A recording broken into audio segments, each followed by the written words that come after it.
안녕하십니까. JTBC 저녁 뉴스입니다.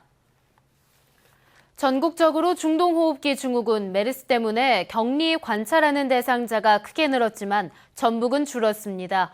하지만 보건당국이 격리 대상자를 허술하게 관리해 메르스 공포는 계속 확산되고 있습니다.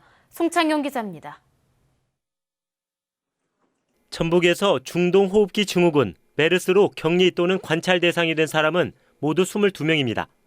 병원에서 격리돼 입원 치료를 받고 있는 환자가 4명이고 집안에만 있어야 하는 자가 격리 대상이 7명, 집 밖을 다닐 수 있는 능동 감시자가 11명입니다. 하루 전 65명에 비해 43명이나 줄었습니다.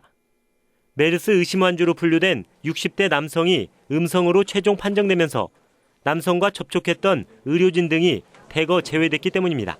메르스 격리 대상자는 줄었지만 보건당국의 격리 대상자 관리에는 구멍이 드러났습니다. 메르스 감염자와 접촉해 자가격리 중이던 서울의 50대 여성이 전북의 한 골프장으로 이동해 골프를 친 사실이 뒤늦게 드러난 겁니다. 자가격리자는 보건소에서 하루에 2차례씩 전화나 방문해 감시하고 있지만 이번 경우처럼 다른 지역으로 빠져나가도 마땅히 제재할 방법이 없습니다. 자가격리 같은 경우는 일선 시군 보건소에서 직접 방문이나 또는 전화로 확인을 하고 더 필요하면 저희 도에서도 직접 방문, 감시를 활동을 더 강화할 그럴 예정이 있습니다. 전북의 경우 메르스 확진 환자가 없지만 메르스 감염 공포는 더욱 커지고 있습니다. 대형병원을 찾는 환자와 환자 가족이 크게 줄어 빈자리가 없던 주차장이 한산해졌습니다. 병원 방문객들은 대부분 마스크를 썼고 마스크를 쓴 채 거리를 오가는 시민들도 크게 늘었습니다. 일단 무섭잖아요. 이런 바이러스가 사람이 많이 모이는 곳이니까. 삼성그룹은 무주 덕유산 리조트에서 열 예정이던 신입사원 학예 수련회를 무기한 연기했고 기관단체들은 예정된 행사를 열어야 할지 고민에 빠졌습니다. 정부의 허술한 대응 속에 확진 환자가 계속 늘면서 메르스 공포가 더욱 확산되고 있습니다. JTBC 뉴스 송창용입니다. 지방의원들의 부적절한 행동이 잇따르지만 이를 견제할 윤리특위는 사실상 있으나마나한 실정입니다. 윤리특위를 만들어 놓고 가동하지 않거나 그나마 특위를 열어도 솜방망이 처벌에 그치는 경우가 많습니다. 김철 기자입니다. 전북 도의회는 지난 2006년에 윤리특별위원회를 구성했지만 10년째 단 한 번도 열지 않았습니다. 이에 따라 2013년에 예식장 불법 영업, 올해 음주운전으로 벌금을 선고받은 의원은 전북 도의회 차원의 제재를 받지 않았습니다. 전북의 15개 지방의회 가운데 지금까지 윤리특위를 연 곳은 전주와 군산, 남원, 고창 등 4곳뿐입니다. 전북 도의회를 비롯한 나머지 11곳은 윤리특위를 구성해놓고도 최고 10년 동안 열지 않았습니다. 그나마 윤리특위를 연 곳은 솜방망이 처벌 논란에 휩싸였습니다. 전주시 의회는 지난 2011년 가미카제 만세 발언을 한 의원에게 공개 사과와 출석 정지 30일, 군산시 의회는 지난 2010년 여성 의원 비하 발언을 한 의원에게 출석 정지 20일을 내려 제 식구 감싸기 논란이 일었습니다. 윤리특위는 의원의 자질 검증에도 한계를 드러내고 있습니다. 토지 감정가를 높여주겠다고 돈을 받아 벌금형을 선고받은 전주시 의원은 윤리특위에 회부되지 않습니다. 시의원으로 당선되기 전에 저지른 잘못이라 윤리특위의 회부 대상이 아닙니다. 의원 윤리강령 및 윤리 실천규범 등에 관한 조례 보면은 직무를 수행함에 있어서 일어난 행위거든요. 근데 이제 그 전에 일어났던 것이기 때문에 이 적용이 상당히 어렵거든요. 윤리특별위원회는 사실상 사후 약방문과 같은 거고요. 사전에 예방하기 위한 일상적인 어떤 윤리특위 활동 이런 것들이 좀 필요하다고 보고요. 또 의회 내에 그런 걸 방지하기 위한 어떤 교육 프로그램이라든지 이런 게 필요하다고 봅니다. 윤리특위가 제 역할을 못하면서 지방의회가 제 식구 감싸기에 급급하다는 비판이 커지고 있습니다. JTBC 뉴스 김철우입니다. 이달 말부터 장마가 시작되는데요. 집중호우로 인한 저수지 붕괴 사고를 막기 위해 보수공사가 시급합니다. 하지만 D급 저수지 188개가 예산이 없어 보수공사는 손도 대지 못하고 있습니다. 보도에 김진형 기자입니다. 지난 1935년에 만든 군산의 냉정 조수지입니다. 제방에는 손이 들어갈 정도로 균열이 생겼습니다. 빗물이 스며들어가 제방이 계속 내려앉았습니다.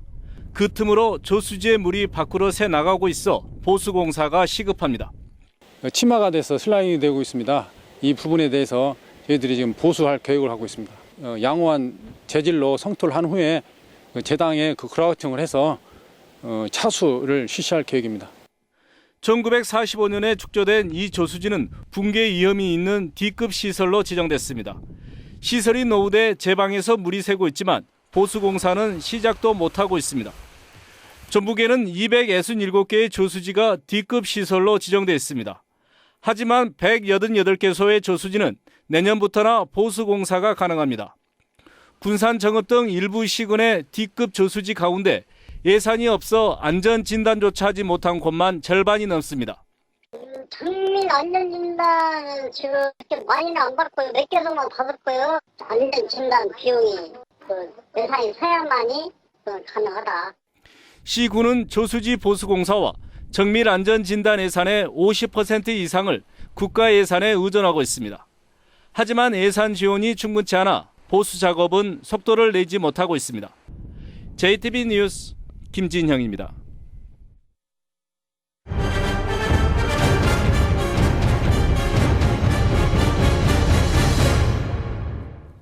전주 외곽의 농촌 마을이 급순환을 겪고 있습니다.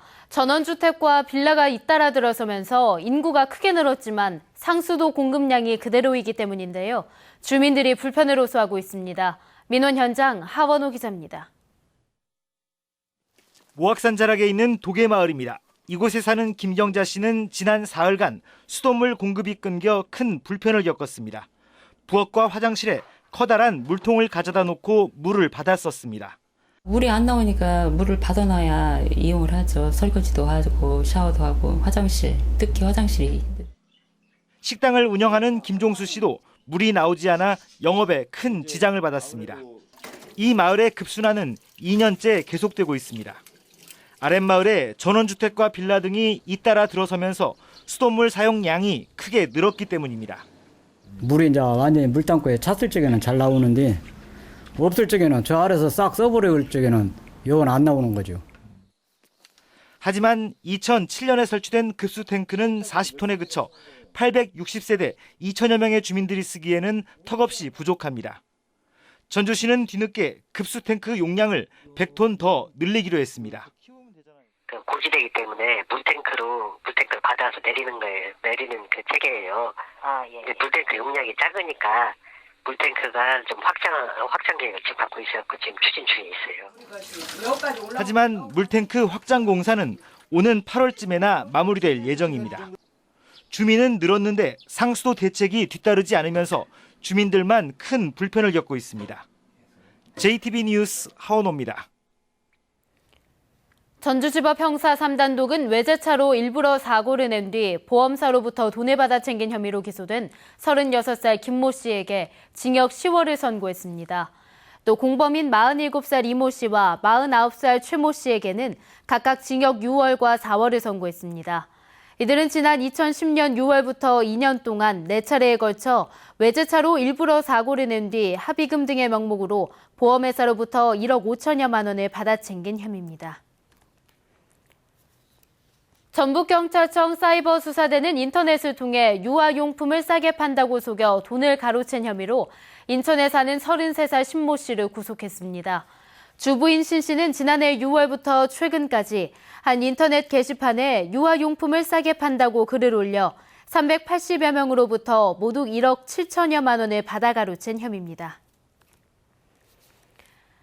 날씨입니다. 전북 오늘 전주와 완주 28.3도, 무주 27.6도 등 어제보다 조금 높았습니다. 오늘 밤까지는 서해안을 중심으로 바람이 강하게 불 것으로 보입니다. 내일은 대체로 맑겠습니다. 아침 최저 기온은 9도에서 13도, 낮 최고 기온은 28도에서 31도로 오늘보다 더 오르겠습니다. 바다의 물결은 0.5에서 1.5m로 일겠습니다. 전주기상대는 당분간 비 소식 없이 낮 기온이 30도를 오르내리는 더위가 이어질 것으로 내다봤습니다. JTB 저녁 뉴스를 마칩니다. 시청해주신 여러분 고맙습니다.